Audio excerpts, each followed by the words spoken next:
नमस्कार दोस्तों, कैसे हैं आप सभी। एक बार फिर से आप सभी का स्वागत है आपके अपने YouTube चैनल प्रॉफिट स्टडी में। तो साथियों, जैसा कि आप लोग को पता है कि आज है रेलवे ग्रुप डी करेक्शन का लास्ट डेट और इसी बीच आपका सीसीए के लिए आखिरी मौका है। जो भी आप सुधार करना चाहते हैं कर सकते हैं, सिर्फ अपना जोन, अपना नाम, माता पिता का नाम, मोबाइल नंबर और मेल आईडी को छोड़कर। यहाँ पे सबसे बड़ा सवाल आ रहा, अभी भी कुछ कैंडिडेट के मन में डाउट है कि सर क्या एनएससी को जोड़ना मैंडेटरी है, अगर हम एनएससी को नहीं जोड़ेंगे तो क्या होगा। पहला डाउट वीडियो में कवर करेंगे। दूसरा, अभी अभी यहाँ पे एक नया डाउट कैंडिडेट का यहाँ पे आ रहा है कि बोर्ड नेम में क्या डाले। जैसे आईटीआई का पास आउट होता है, एनसीवीटी एससीवीटी बोर्ड होता है, उसी प्रकार सीसीए का जो बोर्ड होता है एनसीवीटी होता है, जहां से आपका प्रमाण पत्र निर्गत किया जाता है। और इसके साथ साथ सीसीए पॉलिसी पर कब तक अपडेट देखने को मिल सकता है, इन तीनों चीजों पर आज की इस वीडियो में बात करने वाले हैं। तो चलिए वीडियो की शुरुआत करते हैं। इससे पहले जितने कैंडिडेट चैनल पे फर्स्ट टाइम है सब्सक्राइब नहीं किए, फटाफट करके सब्सक्राइब कर लीजिएगा रेलवे संबंधी पल पल की अपडेट के लिए।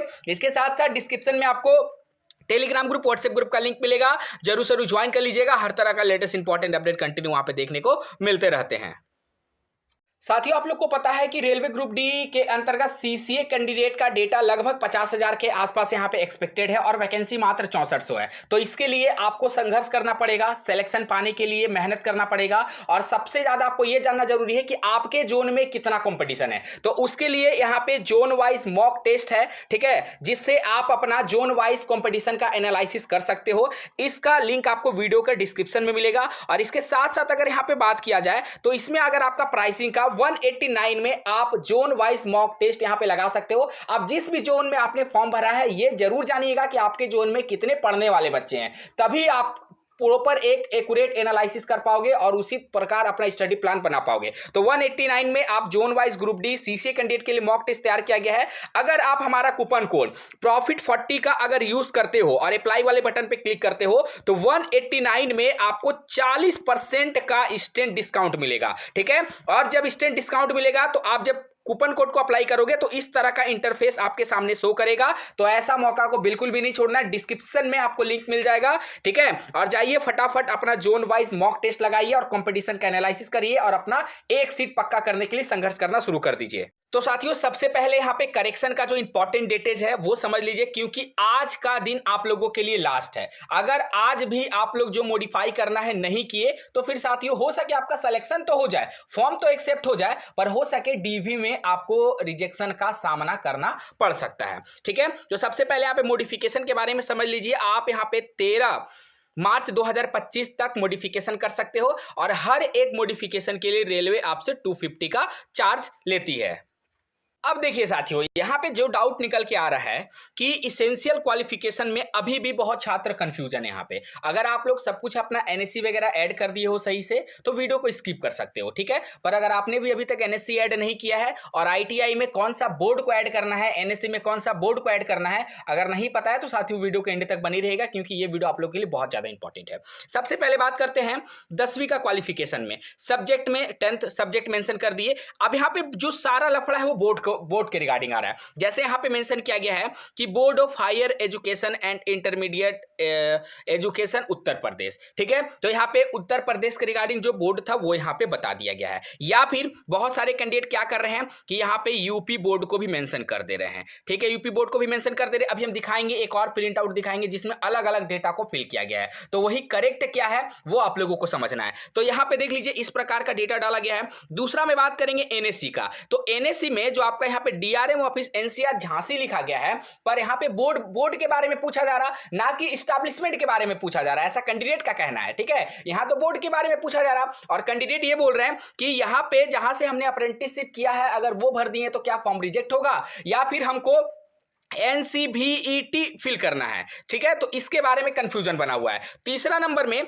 जो आईटीआई को लेकर अपडेट आ रहा है, आईटीआई में आप लोगों को पता है कि 2 सर्टिफिकेट होल्डर होता है, 2 बोर्ड होता है, पहला एससीवीटी और दूसरा आपका एनसीवीटी। पर यहां पे तो बहुत सारे कैंडिडेट ने अपना आईटीआई का इंस्टीट्यूट का नाम मेंशन कर दिया है। तो इसमें आपको क्या करना है, ये पहला आप लोगों ने देखा एक कैंडिडेट का प्रिंट आउट, अभी एक और प्रिंट आउट आपको दिखाते हैं।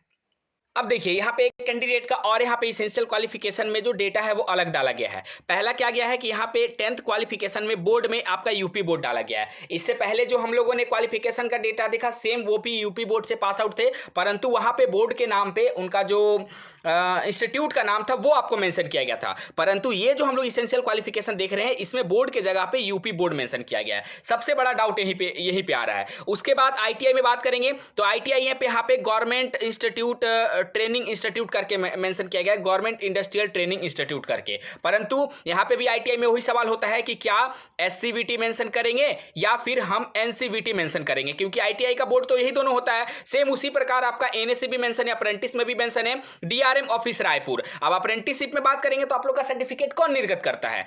एनसीवीईटी, क्योंकि जब आप अपना सर्टिफिकेट जाके देखिएगा तो वहां पे क्लियर लिखा रहता है कि इशू बाय एनसीवीईटी ऑर्गेनाइजेशन। तो अब इसमें क्या मेंशन करना है? क्या सभी कैंडिडेट को अब यहां पे मॉडिफाई करना पड़ेगा? तो इसके लिए हम चलते हैं सीधा आरआरबी के ऑफिशियल साइट पे, जहां पे आप लोग फॉर्म अप्लाई करते हो वहां पे आपको क्या ऑप्शन बताया जा रहा है वो जानना जरूरी है। देन उसके बाद डिसाइड होगा कि यहां पे मॉडिफाई आप लोग को करना है या फिर मॉडिफाई नहीं करना है। तो देखिए साथियों यहां पे हम आ गए हैं रेलवे के ऑफिशियल वेबसाइट पे। यहाँ पे लॉगिन करके रखे हैं इसेंशियल क्वालिफिकेशन में। सबसे पहले जो एनएससी वाले कैंडिडेट है वो देख लीजिए यहाँ पे क्या बताया गया। रोल नंबर, क्योंकि एनएससी का रोल नंबर नहीं होता है। सर्टिफिकेट नंबर आपको दे देना है और बीच में हाइफन का जो साइन है वो भी देना है। ट्रेड में एनी डिसिप्लिन आपका रहेगा। जो स्टेट आपका पड़ता है वो स्टेट, वो ये कौन सा स्टेट है यहाँ पे देना, जहां से आपने अप्रेंटिसशिप किया। जैसे कोई कैंडिडेट बिलासपुर से अगर किया है तो बिलासपुर छत्तीसगढ़ में आता है तो छत्तीसगढ़ स्टेट को मेंशन करेगा। ठीक है, यहाँ पे डिस्ट्रिक्ट मेंशन होगा, जिस डिस्ट्रिक्ट के अंतर्गत आपने रेलवे अप्रेंटिस पूरा किया। यहाँ पे आपका बताया गया 3 ऑप्शन, बोर्ड, कॉलेज, यूनिवर्सिटी या फिर इंस्टीट्यूट नेम। चारों में से कोई भी आप एक नाम डाल सकते हो, तो कंफ्यूजन में नहीं पड़ना। अगर मान लीजिए कोई 10वीं यूपी बोर्ड से किया है वो यूपी बोर्ड भी डाल सकता है को, और अगर आप स्कूल का नाम डालना चाहते हो वो भी डाल सकते हो। इसमें कोई भी बाउंडेशन आपका नहीं है। ठीक है, तो यहाँ पे देखिए एनएससी का डीआरएम ऑफिस रायपुर से किया गया कैंडिडेट के द्वारा, तो रायपुर मेंशन किए हैं। यहाँ पे आप चाहिएगा तो अपना बोर्ड का नेम भी डाल सकते हो। बोर्ड का नेम में क्या होगा?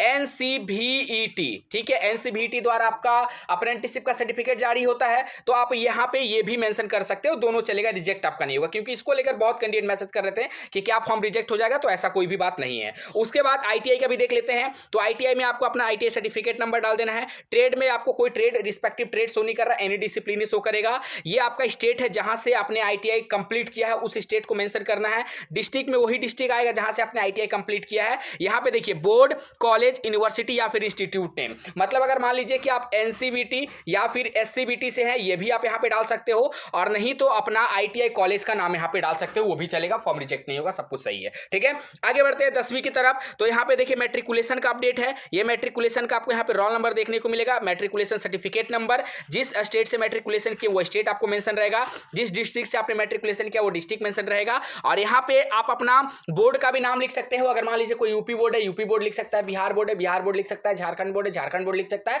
मतलब आप अपना बोर्ड का नाम भी दे सकते हो। अगर आप बोर्ड का नाम नहीं देना चाहते हो तो आप अपना स्कूल का भी नाम यहां पे मेंशन कर सकते हो, कोई इसमें बड़ा इशू नहीं है। ठीक है, क्योंकि इसको लेकर 1-2 दिन से बहुत बड़ा इशू बनाया जा रहा है कैंडिडेट के द्वारा, जिसको नहीं समझ में आ रहा, वो नहीं समझ पा रहे कि हम इसमें क्या भरे क्या नहीं भरे, क्या हमको मॉडिफाई करना पड़ेगा फिर से। तो ऐसा कोई भी जरूरी नहीं है आप लोगों के लिए। आप चाहे बोर्ड नेम डाल दीजिए, इंस्टीट्यूट नेम डाल दीजिए, सभी कुछ चलेगा। रेलवे इससे कोई भी वो नहीं कर रहा है। ठीक है, तो यहां तक आप लोग सभी चीज समझ गए। अब चलिए अभी अभी आज ही के डेट में हमने एक कैंडिडेट का फॉर्म मॉडिफाई किया है। मॉडिफाई जो था वहां पे कैटेगरी को लेकर कुछ इशू था, तो मॉडिफाई करने के बाद वहां पे स्टेटस जो क्या सो को हो रहा है वो भी हम आपको दिखा देते हैं।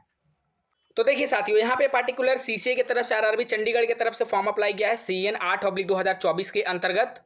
अब देखिए यहाँ पे मॉडिफाई करने के बाद यहाँ पे अब सब कुछ सही हो गया। जिनका भी मॉडिफाई करने के बाद नो शो हो रहा था, आप लोग फिर से डाउनलोड करिए, आपका भी यहाँ पे इस एप्लीकेशन मॉडिफाइड में यस शो होने लगा है। ये अभी अपडेट कर दिया गया रेलवे से। सभी जाकर जो जितने भी कैंडिडेट फॉर्म मॉडिफाई किए हैं वो अपना यहाँ पे डाउनलोड करके देख सकते हैं। जितना बार आप मॉडिफाई करिएगा उतना टाइम से यहाँ पे आपका शो होगा। तो अभी कैंडिडेट के द्वारा अपना फॉर्म को मॉडिफाई किया गया है। मॉडिफाई वन टाइम किया गया है तो यहाँ पे 1 शो कर रहा। बाकी आप लोगों से हम्बल रिक्वेस्ट है, अगर आप लोग इसेंशियल क्वालिफिकेशन में एनएससी को ऐड नहीं किए हो साथियों, तो एनएससी को जरूर से जरूर ऐड करिएगा, क्योंकि वहां पे रेड मार्क बनाकर लिखा गया है कि ये आपका इसेंशियल क्वालिफिकेशन है। ठीक है। बाकी जो डाउट था मैंने कोशिश किया कि ये वीडियो में आप लोग का डाउट क्लियर किया जाए। बाकी इससे रिलेटेड आपके मन में अगर कोई सवाल है, कोई डाउट है, तो हमें कमेंट सेक्शन में मेंशन करके जरूर बताइएगा। आज के लिए इतना ही, फिर से मिलेंगे आपसे नई भर्ती नई जानकारी के साथ। तब तक के लिए जय हिंद, जय भारत।